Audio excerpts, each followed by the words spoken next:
ఈ రోజు ఎపిసోడ్ ఏదైతే ఉందో బిగ్ బాస్ సీజన్ 9 లో బిగ్ బాస్ నాగార్జున గారు చక్రం తిప్పబోతున్నారు. మొత్తం చక్రం తిప్పబోతున్నారు. ఈ యొక్క ఎపిసోడ్తో ఇది కానీ నిజమైతే కళ్యాణ్ గ్రాఫ్ మళ్ళీ విపరీతంగా పెరిగిపోతుంది. ఇది కానీ నిజమైతే ఖచ్చితంగా కళ్యాణ్ గ్రాఫ్ విపరీతంగా పెరిగిపోతుంది. అక్కడ కళ్యాణ్కి మైనస్ అయినా ప్లస్ అయినా ఏదైనా సరే గ్రాఫ్ అయితే పెరగబోతుంది. కాకపోతే మైనస్ అవ్వాలనే కోరుకుందాం. ఎందుకు మైనస్ అవ్వాలని కోరుకుంటామన్నా ఆ మైనస్ వల్లనే తిరిగి మనోడికి ఆ స్ట్రాటజీ అయితే ఆ వర్కౌట్ అయితే అవుతుంది. ఏది వర్కౌట్ మన 11 వారాల నుంచి ఏదైతే కష్టపడి సంపాదించుకున్నాడో అది వర్కౌట్ అవుతుంది. మరి ఏంటి అని అంటే ఓటింగ్. సో ఏంటంటే ఓటింగ్లో తిరిగి చక్రం తిప్పే రోజు ఈరోజు శనివారం రోజు. ఎందుకు అంటే ఈ వారం ఏదేదైతే అయిన దాంట్లో మనకు 2 ఎపిసోడ్లు బాగా గుర్తున్న ఎపిసోడ్లు, ఒకటి నామినేషన్స్ ఎపిసోడ్, ఇంకోటి వచ్చేసి మనకు నిన్న టాస్క్ ఏదైతే జరిగిందో ఆ టాస్క్ ఎపిసోడ్. సో ఈ 2 ఎపిసోడ్లు కూడా ఆడియన్స్కి బాగా గుర్తుండే ఎపిసోడ్లు. దానికంటే ఎక్కువగా ఈ శనివారం ఎపిసోడ్ గుర్తుండబోతుంది. ఎందుకంటే ఈ శనివారం గట్టిగా వార్నింగ్ పడబోతుంది కళ్యాణ్కి, డెమన్ పవన్కి, సంజనకి. అలాగే అంతో ఇంతో కొంచెం రీతు కూడా పడబోతుంది అనుకోండి. బట్ జరిగిందంటూ కళ్యాణ్ పడాలా ఇంకా రీతు మాట్లాడుకున్న దాంట్లో ఏం మాట్లాడుకున్నారంటే, అరే నిన్ను డెమన్ పవన్ కావాలని పట్టుకోలేదు కదరా, ఫ్రాక్షన్ ఆఫ్ సెకండ్లో వచ్చింది కదా అంటే, అవునవును వాడు ఏం కావాలని పట్టుకోలేదు. ఎందుకంటే వాళ్ళిద్దరు మంచి ఫ్రెండ్స్, వాళ్ళకి అండర్స్టాండింగ్ ఉంది. వాళ్ళు మాట్లాడుకున్నప్పటికీ, నామినేట్ చేసుకున్నప్పటికీ ఏంటంటే వాళ్ళిద్దరు మంచి ఫ్రెండ్స్, వాళ్ళకి ఒక ఐడియా ఉంది. ఆ ఫ్రాక్షన్ ఆఫ్ సెకండ్లో అది వచ్చేసిందే, వాళ్ళని ఆపదామనే ప్రయత్నం చేశారు. నాగార్జున సార్ గారిని అడిగితే నేను చెప్తానులే అని చెప్పి అక్కడ కళ్యాణ్ ఏంటంటే సాఫ్ట్ కార్నర్లోనే ఉన్నాడు. కాబట్టి కళ్యాణే ఒప్పుకున్నాడు. కాబట్టి ఏంటంటే నాగార్జున సార్ గారు డిమన్ మీద ఎక్కువగా గరమయ్యే అవకాశాలు లేవు. బట్ ఏంటంటే రీతు మీద కొద్దిగా గరమయ్యే అవకాశాలు ఉంది. వాళ్ళ నామినేషన్స్లో నువ్వెందుకు మధ్యలోకి వెళ్ళావని రీతు మీద కొద్దిగా గరమయ్యే అవకాశం కూడా ఉంది. ఇక సంజన గారి జారిన మాటల మీద అయితే సంజన గారి మీద ఖచ్చితంగా ఆయన గరమే అవుతాడు. మరి ఏం చేస్తాడో చూడాలి. కాకపోతే సంజన గారు చెప్పే మాటలు కొన్ని కరెక్టే అయినప్పటికీ ఆ చెప్పే విధానంలో ఆమె తప్పెళ్తుంది. ఆమె చెప్పిన మాటలు బయట ఆడియన్స్ మొత్తం నచ్చుతున్నాయి. కరెక్టే కదా, వాళ్ళు చేసేది చెప్తుంది కదా అన్నట్టు అనిపిస్తుంది. కాకపోతే బిగ్ బాస్ టీం అది నచ్చలేదు కదా.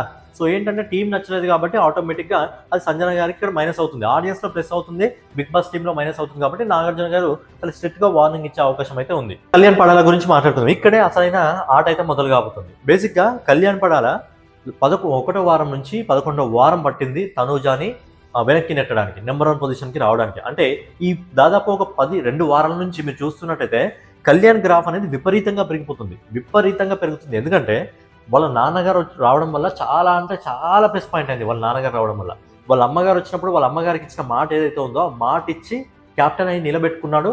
దానివల్ల కూడా తను చాలా అంటే చాలా ప్లస్ అయింది. ఇంకోటి ఏంటంటే హౌస్లో ఎవరికైనా మాట ఇచ్చాడంటే, మాట ఇస్తే నిలబడతాను, ఖచ్చితంగా నిలబడతాను అని చెప్పి ఆ నిలబడే విధానంలో కానివ్వండి, హౌస్ మేట్స్ అందరితో కలిసిపోయే విధానం కానివ్వండి. నిన్న మీరు గమనించుకున్నట్టయితే కెప్టెన్సీ టాస్క్లో డెమన్ పవన్ వద్దు, రీతు వద్దు, వీళ్ళు వద్దు అని చెప్పి అందరూ అనుకున్నారు. కానీ ఏ ఒక్కడు కూడా కళ్యాణ్ని వద్దు అని అనలేదు క్యాప్టెన్గా.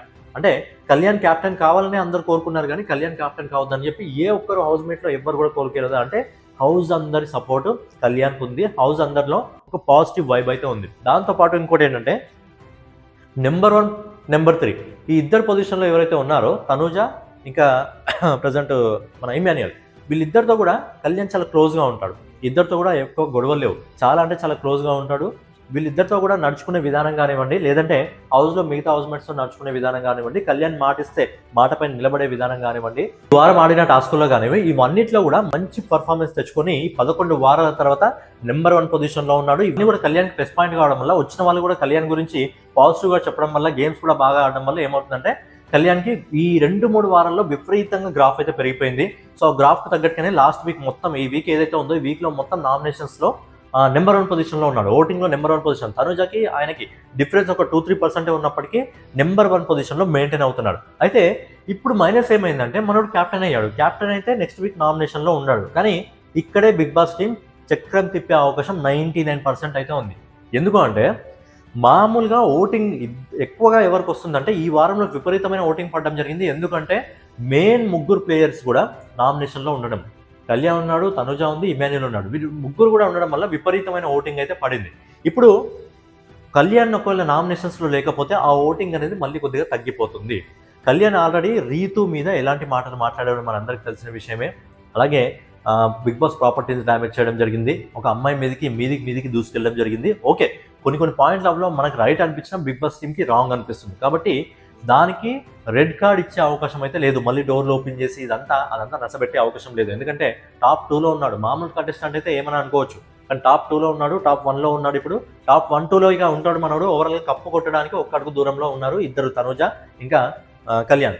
సో ఏంటంటే రెడ్ కార్డ్ ఇచ్చే అవకాశం లేదు, బట్ ఎల్లో కార్డ్ ఇచ్చే అవకాశం ఉంది. అంటే ఒక serious warning next time repeat అయితే అవుట్ ఆఫ్ ది బాక్స్.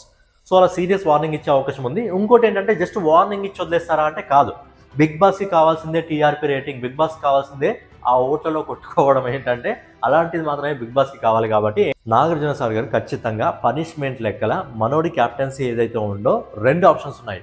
ఒకటి క్యాప్టెన్సీ పీకేసి నామినేషన్లోకి పడేయడం, లేదన్నా క్యాప్టెన్సీ అలాగే ఉంచి డైరెక్ట్గా నామినేట్ చేయడం. నాగార్జున గారు క్యాప్టెన్సీ ఉంటుంది, క్యాప్టెన్ నువ్వే, బట్ ఏంటంటే డైరెక్ట్గా నామినేషన్లోకి పడ్డం. అంటే ఇక ఎవరు నామినేట్ చేయాల్సిన అవసరం లేదు, డైరెక్ట్ నామినేషన్లో ఉన్నాడు. మైనసా ప్లస్సా అంటే ప్లస్సే.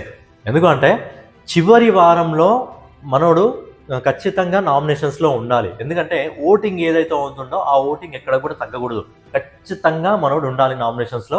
కాబట్టి ఇది మనోడికి ప్లస్ అవబోతుంది. ఒకవేళ ఇక్కడ క్యాప్టెన్సీ ఉంచినా అక్కడ ప్లస్ పాయింట్ అవ్వబోతుంది, ఒక క్యాప్టెన్సీ తీసేసినా అది మనోడికి ప్లస్ పాయింట్ అవుతుంది. ఎందుకంటే కష్టపడి ఆడారు కదా, అక్కడ ప్లస్ పాయింట్ అవ్వబోతుంది. నామినేషన్స్లో నూకితేనే మనోడికి ప్లస్ పాయింట్ అవుతుంది. నామినేషన్లకు నూకకపోతే, నామినేషన్స్లో లేకపోతే చాలా అంటే చాలా కొద్దిగా ఓటింగ్ తిరిగి డౌన్ అయ్యే అవకాశం ఉంది. కాబట్టి 100% బిగ్ బాస్ ఈ చక్రం తిప్పే అవకాశం ఉంది. ఈ చక్రం తిప్పితేనే ఎవరైతే హాట్‌స్టార్ ఓపెన్ చేసి ఓట్లు వేసే వాళ్ళు ఉంటారో ఓట్లు వేస్తారు. లేదంటే చాలా అంటే చాలా కొంచెం రిస్క్ అనేది ఎక్కువగా కళ్యాణ్ పడాలకే. ఎన్ని రోజులంటే ఇన్ని రోజులు మనకు ఒకటి ఏంటి అంటే తనూజానే కొడుతుంది ఈ సీజన్లో కప్పు అన్న స్థాయి నుంచి ఈరోజు తనూజాకి పోటీగా ఒకడు వచ్చాడు అని చెప్పి ఆ విధంగా కళ్యాణ్ పడాల రావడం జరిగింది. ఈరోజు నెంబర్ 1 పొజిషన్కి ఇద్దరు పోటీ పడుతున్నారు.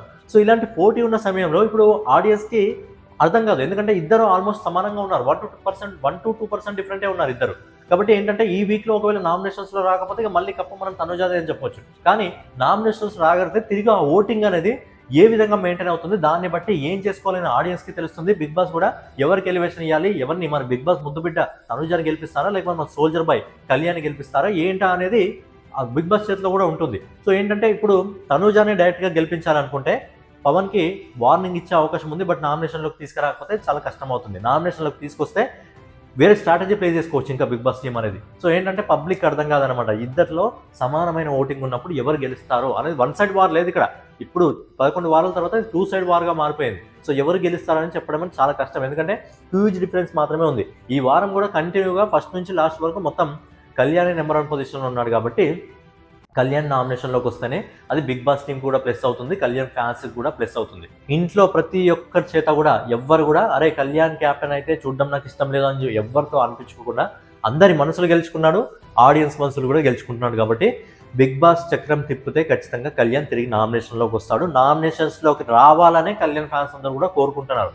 క్యాప్టెన్గా ఉండాలి, నామినేషన్స్లోకి రావాలి. ఒకటే దెబ్బకు 2 పిట్టలు అంటారు కదా, క్యాప్టెన్ అయ్యాడు, అమ్మ మాట నిలబెట్టాడు. అలాగే ఆడియన్స్ కోరుకుంటుంది, కళ్యాణ్ ఫ్యాన్స్ కోరుకుంటుంది కళ్యాణ్ నామినేషన్స్లోకి రావాలని. సో అక్కడ ఆడియన్స్ మాట నిజమవుతుంది, అక్కడ అమ్మ మాట నిజమవుతుంది. కాబట్టి బిగ్ బాస్ ఒకే దెబ్బకు 2 పిట్టలు. నిజంగా బిగ్ బాస్కి ఇలా కానీ ప్లాన్ చేస్తే నిజంగా దండం పెట్టాలి బిగ్ బాస్కి. ఆ లెవెల్లో ఒక స్ట్రాటజీ వర్కౌట్ అవుతుంది. సో ఏంటంటే తీసుకురావాలని చెప్పి మనం కూడా కోరుకుందాం. నాగార్జున గారు ఇలాగే కళ్యాణ్ని నామినేషన్లోకి తీసుకురాకపోతే మాత్రం ఖచ్చితంగా ఇది తనుజాకి చాలా అంటే చాలా ప్లస్ అవబోతుంది, కళ్యాణ్కి మైనస్ అవబోతుంది. సో ఫైనల్గా మీ ఒపీనియన్ ఏంటి? కళ్యాణ్ క్యాప్టెన్గా ఉండాలి, బట్ ఏదైతే ఇమ్యూనిటీ ఉందో ఆ ఇమ్యూనిటీ తీసేసి కళ్యాణ్ డైరెక్ట్గా నామినేట్ చేయాలి. చేయడం వల్ల కళ్యాణ్కి మైనస్ అవుతుంది అనుకోకండి, కళ్యాణ్కి ప్లస్ అవుతుంది. సో మీ ఒపీనియన్ ఏంటి? మరి కళ్యాణ్ నామినేషన్లో ఉండాలా లేదా? క్యాప్టెన్సీ ఉండాలి, బట్ నామినేషన్లోకి రావాలా లేదా అనేది మీ ఒపీనియన్ని కామెంట్ రూపంలో తెలియజేయండి.